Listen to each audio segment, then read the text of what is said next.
bagaimana melakukan restrukturisasi KCIC Jakarta-Bandung, WUSH, yang tentunya harus mendapatkan perhatian.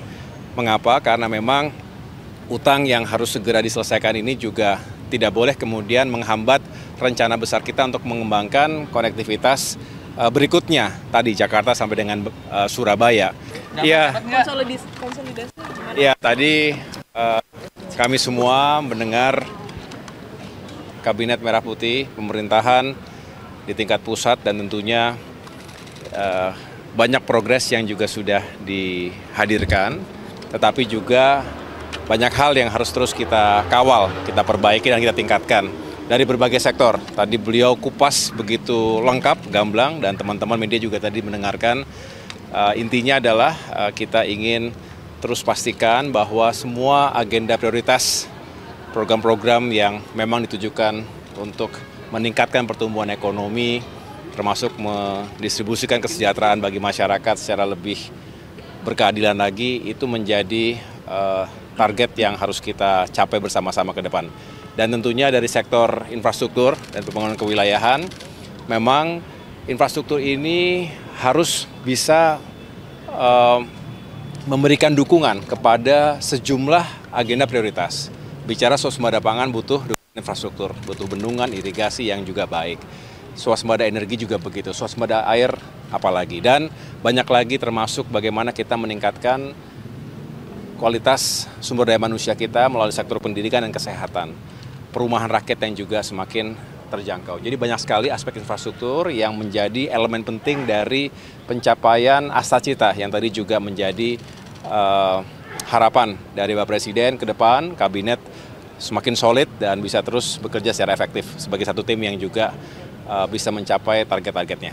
Mas, soal terkait kereta cepat Surabaya, Jakarta-Surabaya itu gimana, Mas? Belum dibahas secara khusus tadi. Yang jelas konektivitas ini terus akan kami kawal, dan bicara konektivitas tentu tidak terlepas dari bagaimana kita ingin mengoptimalkan fungsi dan peran dari kereta api secara nasional.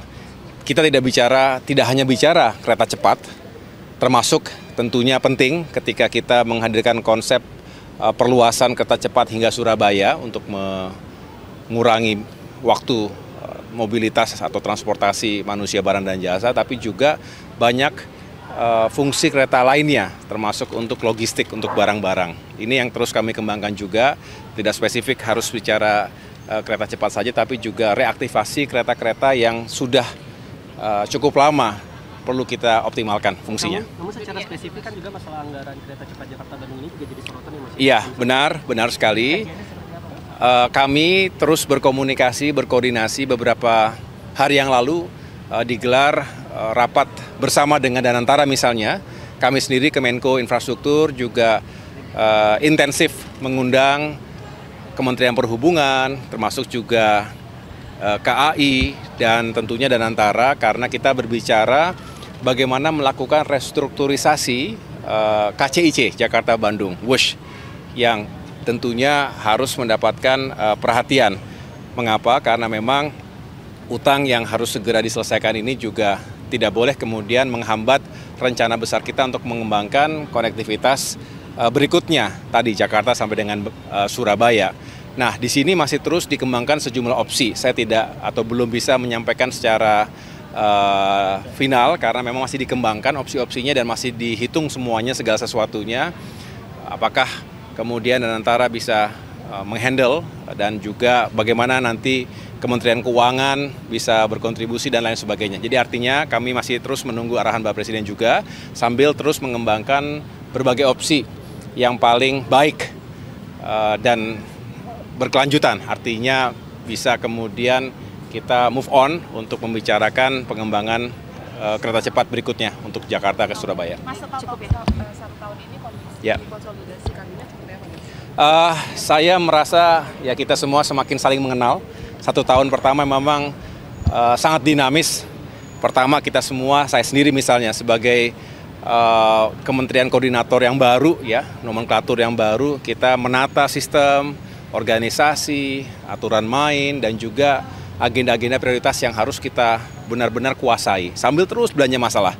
1 tahun pertama tentu dengan segala dinamikanya, tapi kami melihat justru dengan sering berkoordinasi, termasuk juga turun ke lapangan, hubungan antara pemerintah pusat dan daerah juga penting sekali, antar kementerian lembaga juga semakin erat, karena sudah saling mengenal. Rasanya kami lebih optimis untuk tahun kedua dan tahun-tahun berikutnya, segala bentuk koordinasi dan kolaborasi di lapangan bisa semakin baik ke depan.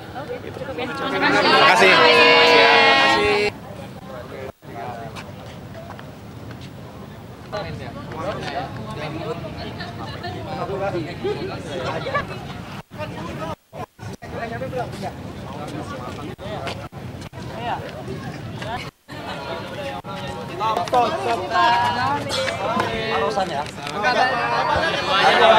Aku ada acara loh, aku ada acara. Udah. Gimana? Soal distribusi energi kan tadi jadi catatan utama dari Pak Presiden, itu seperti apa sih Pak arahan lebih lanjutnya? Apanya? Distribusi energi. Oh ya, tadi di dalam pemaparan Bapak Presiden 1 tahun pemerintahan yang ada, salah satu diantaranya adalah energi. Dan energi ini ke depan penataan sistem subsidi maupun dalam konteks ekspor impornya. Itu aja sih ya. Tapi kalau dengan base fuel udah dibeli belum sih Pak ya sama swasta Pak? B2B antara Pertamina dengan swasta, mereka lagi kolaborasi. Yang menurut saya dapat laporan sudah beberapa yang sudah melakukan perjanjian ya. Tapi saya tidak tahu teknisnya karena itu B2B ya. Saya mohon maaf ya, saya ada acara ya. Berarti menyetujui S10 itu lah Pak ya, berarti ya? Apa itu? Menyetujui BBM swasta, menyetujui menyetujui. Mas biar ya. Kalau mandatori untuk urusan B50 itu akan dilakukan di tahun depan. Itu rencana biodiesel B50. Sekarang kita sudah B40. Sekarang kita lagi hitung tepatnya nanti bulan berapa. Menyangkut dengan S10 mandatori, kita lagi hitung time schedule yang tepatnya. Kenapa? Karena untuk pabrik etanolnya kita harus bangun dalam negeri. Pabrik etanol ini dari singkong, dari tebu, dan ini mampu menciptakan lapangan pekerjaan karena petani-petani kita ke depan akan kita dorong untuk melakukan hal ini.